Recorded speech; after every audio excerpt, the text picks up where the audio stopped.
1 year after imposing sanctions on the Maduro regime and the Cuban government, they haven't changed course. So can you say why do you believe U.S. policy towards Cuba and Venezuela is working, and if the administration is actually testing a plan B?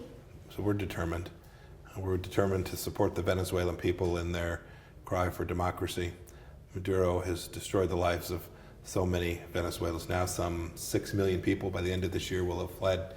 That's almost 20% of the Venezuelan population. So our mission has been to build out a global coalition. We've done that. There's now more than 4 dozen countries that recognize Juan Guaidó as the duly elected leader. I had the chance to see him just a couple days ago. He's strong. He's building out his support throughout the country. Maduro's still there. He's being supported by the Cuban security forces, being supported by Russia. We're doing our best to deny the Venezuelan regime the resources and capabilities to continue to impose tyranny on the Venezuelan people, and trying to support the Venezuelan democracy movement along with all our allies in the region, the Organization of American States, the Lima Group, European countries, all of whom want a better life for the Venezuelan people. All we're asking is for free and fair election. We're confident when the Venezuelan people get that, we can begin to rebuild this once great democracy in their economy. Russia supported Maduro's latest attempt to seize the control of the National Assembly. Is the U.S. ready to impose sanctions on Russia? We never get out in front of decisions on sanctions, but we're looking closely. We're looking closely at every element of resources. How is the Maduro regime still getting money? We know that much of its behavior is cartel-like, is terror-like. It's like the old days where he's now running something that looks more like a drug cartel than a real government. We're confident that the people of Venezuela will never again support Maduro and his thugs from being their leaders. He may still have control of the military today, but we know what the Venezuelan people ultimately want. We're determined to do all that we can to assist them in achieving that end. He has said that he wants negotiations with the U.S., but has he given any signal that he wants to negotiate his exit? And is the U.S. still willing to offer guarantees that he's not going to be prosecuted if he leaves? We've seen no indication, in spite of many conversations. The Norwegians led a conversation.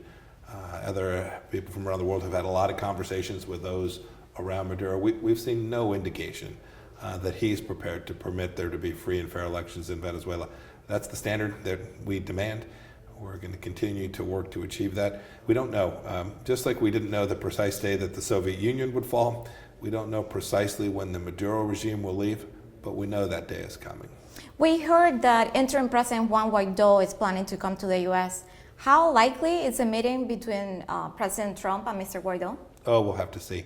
I was able to meet with him in Bogota. It was great. He's now traveling in Europe. I think he's still there. He was meeting with European leaders while he was traveling to Brussels, then I think on to Davos, and then through Spain, and then back home. I think Juan Guaidó wants to spend a lot of time with the Venezuelan people. Those are the people who elected him. Those are the people who have made him the duly elected leader of that country. And those are the people that he has taken enormous personal risk to serve. Is the U.S. considering further sanctions against the Cuban government? And if so, how can you assure that those measures won't hurt Cuban families already affected by some restrictions on visa and air traveling? Yeah, so it's a great question. It's always something that we consider very carefully. We love the Cuban people. We wish them enormous success. Indeed, we expend a lot of energy and time to try and help them have that success. At the same time, the policies of the previous administration were putting lots of money in the pockets of the regime. The very leaders, the very dictators, the very communists that have oppressed the Cuban people for so many decades now were being bolstered, supported by some of the commercial activity that was taking place. So our mission set has been to do our best, not to harm the Cuban people, indeed just the opposite of that, to create space where there'll be an opportunity for democracy and freedom and the economy inside of Cuba to flourish while not lining the pockets of the corrupt leadership there. One question on Guaidó. When he returns to Venezuela, if, for example, Maduro arrests him, would that be a red line for the U.S.? I think the Maduro regime understands very clearly that arresting Juan Guaidó or other senior leaders of the National Assembly is something that we, not just the United States, the leaders all across the world who have supported Venezuelan democracy would view as a very serious attack on the freedom and the rights of the Venezuelan people.